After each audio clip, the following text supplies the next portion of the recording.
UPSI के notification के बाद आप लोग जितने खुश हैं, आप में से कुछ लोग उतने परेशान भी हैं। ज्यादातर लोग मैं देख रहा हूं पिछले 2 दिन से जो कमेंट्स के माध्यम से ज्यादातर लोग परेशान हैं कि हमने ग्रेजुएशन तो कर रखी है, लेकिन हमारे पास डॉक्यूमेंट नहीं है। उस स्थिति में हम क्या करें? कुछ लोग परेशान हैं रिजर्वेशन की स्थितियों को लेकर, और कुछ लोग परेशान हैं एज क्राइटेरिया को लेकर कि वो एज को ठीक से कैलकुलेट नहीं कर पा रहे हैं, या कुछ लोग ऐसे भी हैं जो परेशान तो नहीं थे लेकिन परेशान कर दिए गए हैं। 1-2 टीचर्स ने ऐसा कहा कि इस बार यूपीएसआई से मानसिक अभिरुचि को हटा दिया गया है, और वहीं पर कुछ लोगों ने कहा कि नहीं, यूपीएसआई में मानसिक अभिरुचि है। तो इन सारे मुद्दों पर हम बात करेंगे अगले 10 मिनट में। बहुत लंबा वीडियो नहीं होगा, और मैं आपको यह गारंटी दे सकता हूं कि आपने अगर ये वीडियो देख लिया तो आपकी बहुत सारी गुत्थी सुलझ जाएंगी। फॉर्म अप्लाई करने के लिए मैं समझता हूं कि ये वीडियो आपके लिए बहुत अच्छा होगा। इसे अगर आप देखते हैं तो आपको डेफिनेटली इससे कुछ ना कुछ मिलेगा। हम लोग सबसे पहले बात करते हैं डॉक्यूमेंट के मुद्दे पर कि आपको कौन से एजुकेशनल डॉक्यूमेंट्स चाहिए। तो देखिए, मार्कशीट और सर्टिफिकेट ये 2 चीजें होती है, ये हम समझते हैं। हालांकि 2013 के बाद से मार्कशीट और सर्टिफिकेट दोनों एक ही होने लगे हैं। तो आप में से कुछ लोग ऐसे भी होंगे जिनके दोनों अलग अलग हैं, और कुछ लोग ऐसे होंगे जिनके दोनों सेम हैं। तो आप लोगों को proper marksheet high school, inter और ग्रेजुएशन, और same as certificate high school, inter और ग्रेजुएशन, तीनों या तो वो आपके कंबाइंड हैं या अलग अलग हैं। हालांकि इनसे रिलेटेड डिटेल्स की अगर बात की जाए तो वो केवल आपसे मार्क्स वार्क्स फिल कराता है बस।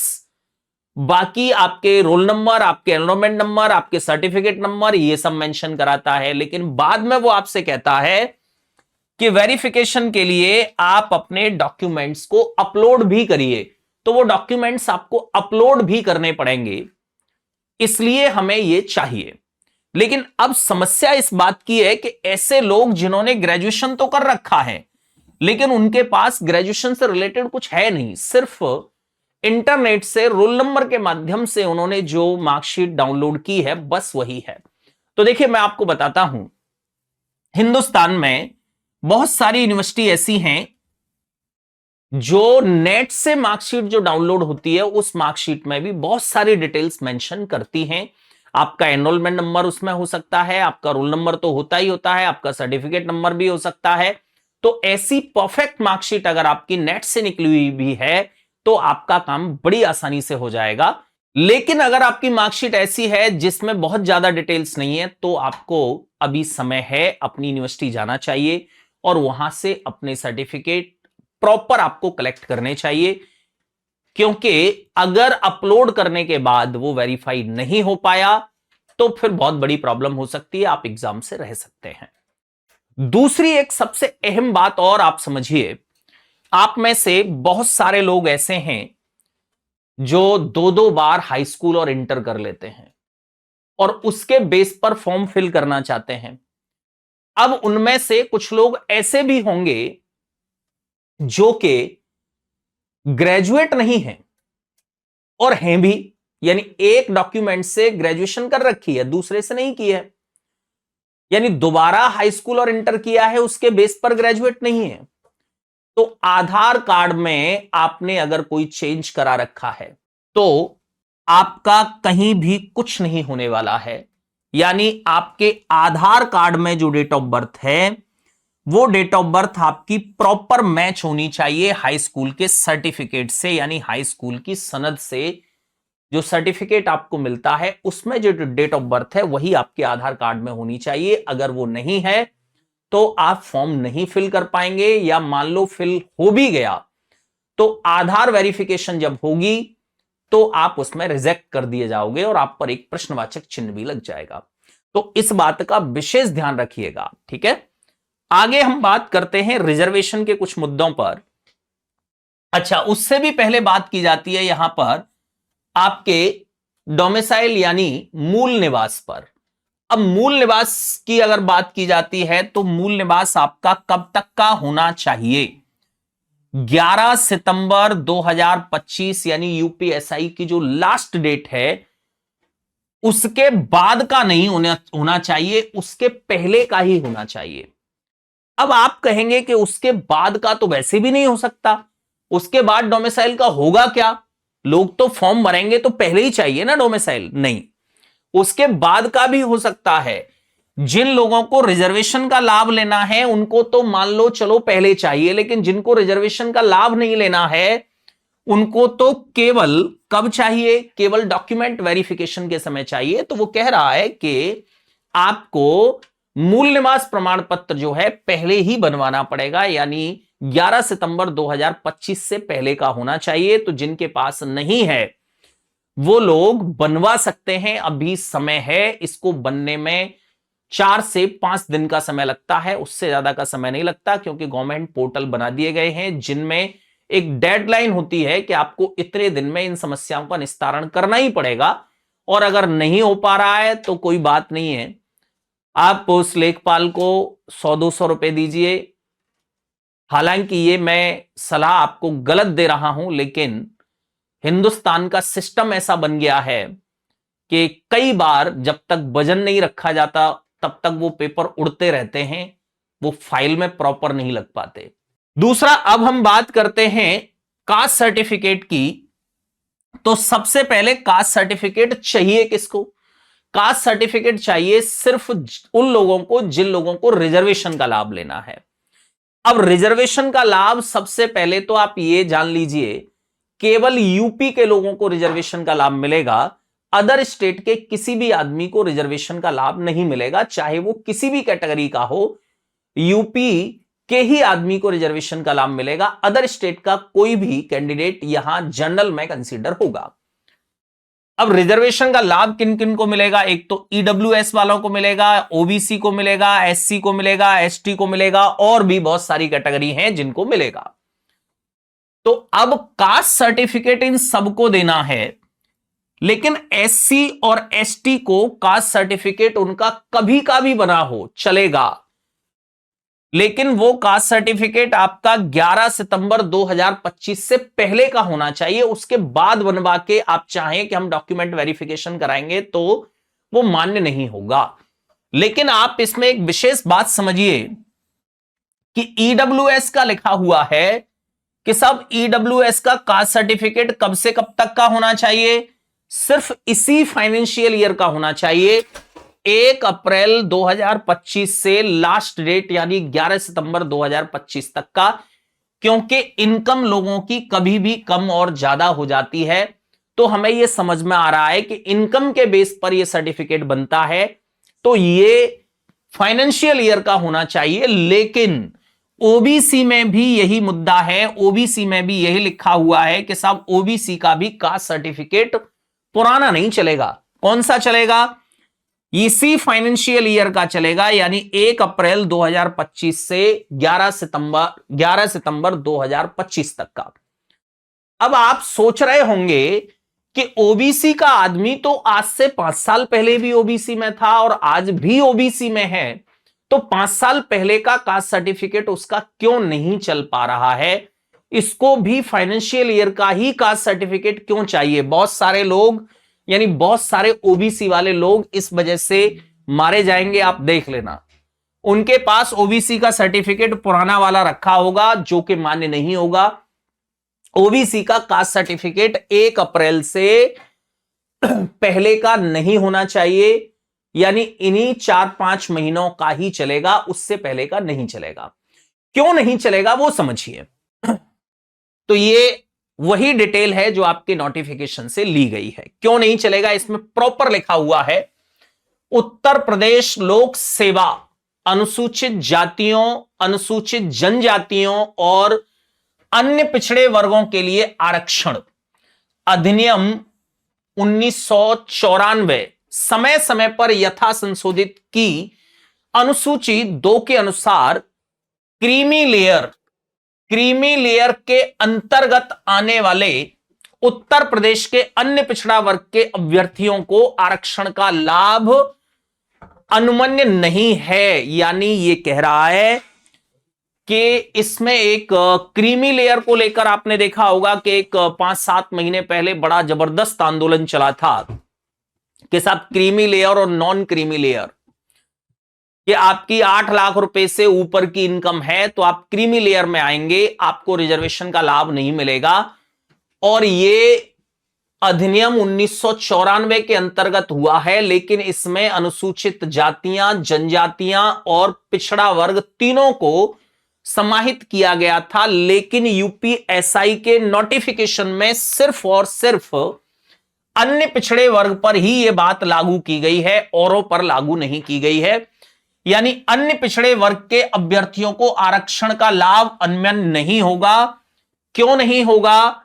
क्योंकि वो क्रीमी लेयर में है। क्रीमी लेयर वाले ओबीसी के कैंडिडेट को इसका लाभ नहीं मिलेगा।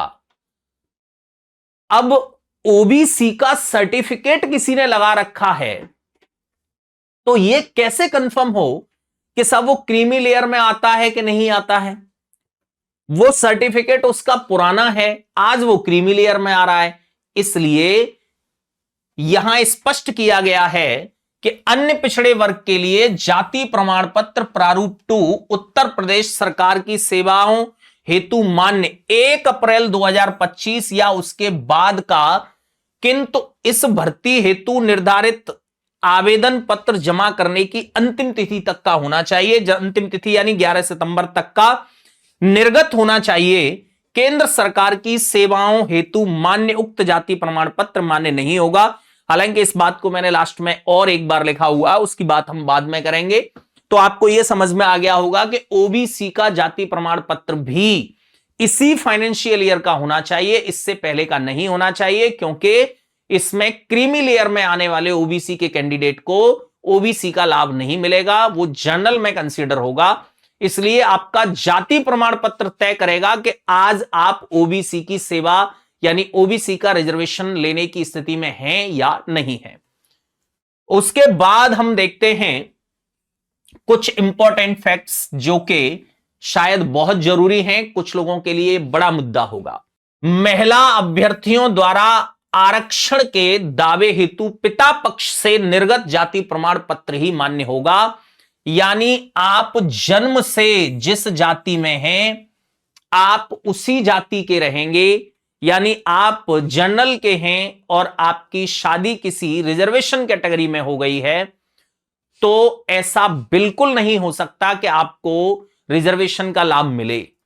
या आप जन्म से किसी रिजर्वेशन कैटेगरी में हैं और बाद में आपकी जनरल कैटेगरी में शादी हुई है, तो वो लाभ आपको मिलता रहेगा, वो लाभ आपका हटेगा नहीं। यानी जाति प्रमाण पत्र आपका पति के बेस पर नहीं बनेगा, आपका जाति प्रमाण पत्र जो है पिता के बेस पर बनेगा। आपके पिताजी किस जाति के हैं उसके बेस पर ही जाति प्रमाण पत्र बनेगा। अगर आप धोखे से ऐसा कुछ करते हैं कि आप पति के बेस पर जाति प्रमाण पत्र बनवाते हैं, तो वो गलत होगा, वो एक तरह का क्राइम होगा। दूसरा, भारत सरकार के अधीन पदों पर नियुक्ति हेतु प्रस्तुत किए जाने वाले प्रमाण पत्र के प्रपत्र पर जारी प्रमाण पत्र मान्य नहीं होंगे। इसका मतलब यह है कि आपने सेंट्रल लेवल का कोई भी सर्टिफिकेट ले रखा है और उसी सर्टिफिकेट को आप यहां यूपी में लगाना चाहते हैं, तो वो मान्य नहीं होगा।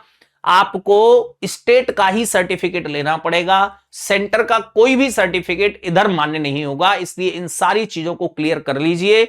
पता लगा कि एग्जाम्स फॉर्म जब भरे जा रहे हैं उससे 3 दिन पहले ही आपको पता लगा, तो 3 दिन में ये बनने वाले भी नहीं है। इसलिए अभी से इन सारी चीजों को देख लेंगे, तो जहां जहां आप अटके हुए हैं, जहां जहां प्रॉब्लम्स हैं, उन सारे डॉक्यूमेंट्स को आप कंप्लीट करा सकते हैं। आरक्षण के लाभ को प्राप्त करने के लिए अभ्यर्थी के का आवेदन की अंतिम तिथि 11/9/25 तक भूतपूर्व सैनिक होना अनिवार्य है। यानी भूतपूर्व सैनिकों के लिए भी इसमें नियम है। क्या नियम है? कि किसी बंदे ने आज एग्जाम दिया या आज फॉर्म अप्लाई किया और वो रिटायर हुआ आज से 2 महीने बाद, और डॉक्यूमेंट वेरिफिकेशन के समय वो आदमी ये बताता है कि साहब मैं भूतपूर्व सैनिक हूं, मैं एक्स सर्विस मैन हूं, तो वो मान्य नहीं होगा। वो एक्स सर्विस मैन होना चाहिए, लेकिन एक्स सर्विसमैन कब तक का होना चाहिए? जिस दिन फॉर्म डाले जा रहे हों उस दिन तक वो या लास्ट डेट 11 सितंबर तक उसने रिजाइन कर दिया हो या उसने जॉब छोड़ दी हो तो ही उसको लाभ मिलेगा, अदरवाइज लाभ नहीं मिलेगा। यानी जब फॉर्म डाला जा रहा है उस डेट को भले ही उससे कोई प्रमाण पत्र नहीं लिया जा रहा है एक्स सर्विसमैन का, लेकिन जिस दिन डॉक्यूमेंट वेरिफिकेशन होगी उस दिन उसका यह डॉक्यूमेंट देखा जाएगा कि ये किस दिन सेवानिवृत्त होकर आए हैं। अगर वो 11 सितंबर के बाद की डेट है तो उनको रिजर्वेशन का लाभ नहीं मिलेगा। एक और बात इसमें थी कि अगर कोई किसी को गोद लेता है तो जनरल कैटेगरी के किसी बच्चे को रिजर्वेशन कैटेगरी का कोई आदमी गोद लेता है तो लाभ मिलेगा, और रिजर्वेशन कैटेगरी के किसी बच्चे को जनरल कैटेगरी का कोई व्यक्ति गोद लेता है तो लाभ नहीं मिलेगा। क्यों नहीं मिलेगा? क्योंकि गोद लिया गया बच्चा जो है अपना बच्चा माना जाता है, और अपना माना जाता है इसका मतलब जाति पिता से निर्धारित होती है कि पिताजी की जाति कौन सी है वही जाति आपकी होगी। तो अगर आपके पिताजी यानी जिन्होंने गोद लिया है वो रिजर्वेशन कैटेगरी के हैं तो आपको रिजर्वेशन मिलेगा, और वो अगर रिजर्वेशन कैटेगरी के नहीं है तो आपको रिजर्वेशन नहीं मिलेगा। मैं समझता हूं कि ये बातें आपको ठीक से समझ में आ गई होंगी। अब एक छोटा सा मुद्दा बचा है जो कि कुछ हमारे सहयोगी हमारे साथी जो हैं उन्होंने ही आप लोगों को अटका दिया है कि इसमें मानसिक अभिरुचि को हटा दिया गया है, और नोटिफिकेशन में स्पष्ट लिखा हुआ है मानसिक अभिरुचि परीक्षा, बुद्धि लब्धि परीक्षा, तार्किक परीक्षा, और यहां लिखा है संख्यात्मक एवं मानसिक योग्यता परीक्षा। अब देखिए संख्यात्मक को तो खैर हम हटा देते हैं साइड में क्योंकि वो तो मैथमेटिक्स की बात हो रही है। बाकी ये जितने भी शब्द हैं वो रीजनिंग से संबंधित हैं। मानसिक योग्यता परीक्षा, मानसिक अभिरुचि परीक्षा, बुद्धिलब्धि परीक्षा और तार्किक परीक्षा। रीजनिंग का मामला ऐसा है कि रीजनिंग के सिलेबस को मैं समझता हूं कि दुनिया का कोई माई का लाल भी ये 100% क्लियर नहीं कर सकता कि इसमें क्या क्या आने वाला है। अगर वो सिर्फ इतना लिख दे तार्किक, तो समझ लो पूरी लॉजिकल रीजनिंग, कुछ भी कहीं से कुछ भी पूछ सकता है। वो लिख दे मैथमेटिकल रीजनिंग, तो लगभग 10-15 टॉपिक हैं। क्लॉक है, कैलेंडर है, डाइस है, क्यूब है, उसके बाद आपका डेटा सफिशिएंसी है, मेंटल मैथमेटिक्स है, कॉम्बिनेशन है, परम्यूटेशन है, प्रोबेबिलिटी है, डीआई है, जाने क्या क्या आता है। वहीं पर अगर वो लिख दे मानसिक अभिरुचि परीक्षा, अब ये मानसिक अभिरुचि परीक्षा का मतलब क्या है? जहां आपकी अभिरुचि यानी आपके एप्टीट्यूड का परीक्षण होता हो, आपकी मानसिक एप्टीट्यूड का परीक्षण होता हो। तो लॉजिकल रीजनिंग का लगभग 50% से ज्यादा पार्ट ऐसा है जो कि मानसिक अभिरुचि का पार्ट है। एक्चुअली होता क्या है कि एक क्वेश्चन में सिर्फ एक भाव नहीं होता, एक चीज नहीं होती, एक फैक्ट नहीं होता, उसमें कई सारे भाव होते हैं जिसको हम मैथमेटिकल रीजनिंग कहते हैं। वो बेसिकली मैथमेटिक्स होता है, मैथमेटिक्स में रीजनिंग मिक्स होती है, दैट्स कॉल्ड मैथमेटिकल रीजनिंग।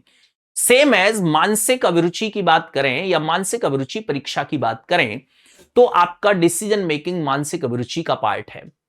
हम बात करें आपके पूरे के पूरे लॉजिकल रीजनिंग की, उसमें से बहुत सारा पार्ट ऐसा है जो कि आपके मानसिक अभिरुचि का पार्ट है। और जो मानसिक अभिरुचि आपको अब तक पूछा जाता रहा है यूपी पुलिस कांस्टेबल में और यूपीएसआई में, यानी जहां आपको त्वरित आंसर देना होता है, पर्टिकुलर कंडीशंस में आंसर देना होता है कि इस स्थिति में आप कैसा डिसीजन लेंगे, वो भी मानसिक अभिरुचि ही है।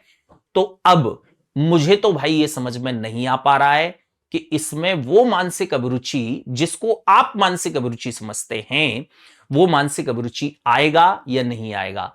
मुझे तो लगता है कि उसके मन पर डिपेंड करता है। उसने ऑप्शन खोल दिया है यहां पर मानसिक अभिरुचि। अब मानसिक अभिरुचि का मतलब वो सिर्फ आपसे लॉजिकल रीजनिंग और डिसीजन मेकिंग पूछ लेगा, या ऐसा भी हो सकता है कि logical reasoning, decision making plus police aptitude भी पूछ लेगा, जो कि अब तक वो पूछता रहा है।